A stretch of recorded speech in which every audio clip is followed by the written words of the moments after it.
nakipagtulungan ang City Government of Antipolo sa Alaska Aces upang magbigyang katuparan ang pangarap ng 100 elementary students.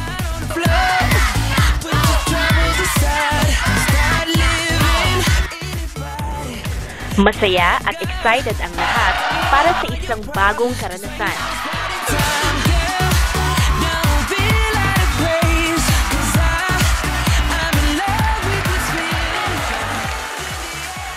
Nakita ng mga bata ang pagsusumikap ng kanilang paboritong players.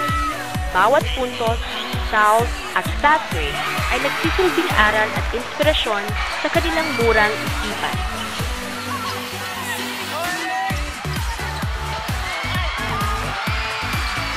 Kitang-kita ang suporta ni Mayor Nilo Leble at ng Alaska Manager Waki Trillo sa kabataan ng Antipolo. Kaya naman, sa puso ng mga batang Antipoleño, wala pa rin patalo sa Alaska.